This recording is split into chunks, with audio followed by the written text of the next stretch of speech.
The historic Dunbar Library has seen a revitalization in the last few years, recently being reopened to operate as a full-fledged library.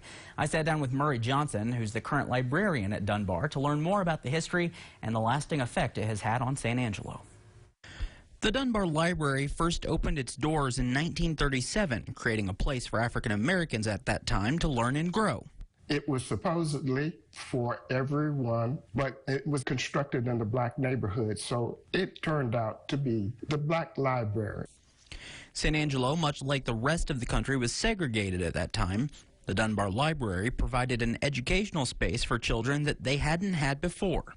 And it serviced what was Blackshear, and in some cases, Hammond Elementary came.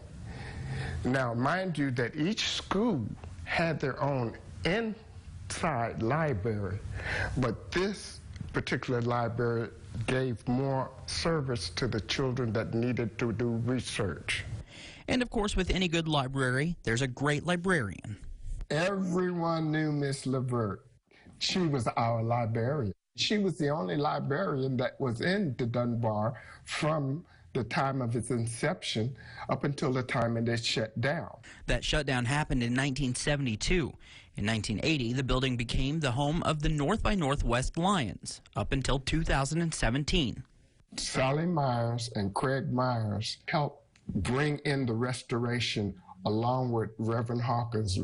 Reverend Hawkins did the lion's share of getting this library restored to the Black Historical Library. Now, in the library's new life, Murray Johnson is the acting librarian, just the third the library has ever had, and it's still providing the same resources for a new generation. This is a great place to do Black history research. And we do have books that will help and aid anybody that really wants to do that type of research. We have books for the young, from 1 to 5 and 6, and we have books for the juveniles that are a little bit more advanced, and we do have an adult section. Our whole library goes from slavery and what I would say from the boat to the vote and beyond. That is actually how our library has brought into effect the Black history that has been lost because there are very few schools now teaching Black history at all. And Murray says you don't need a library card to actually rent out any books. It's an honor system, so you just go in, check one out, and bring it back when you're done reading it. They're open every day? Every day.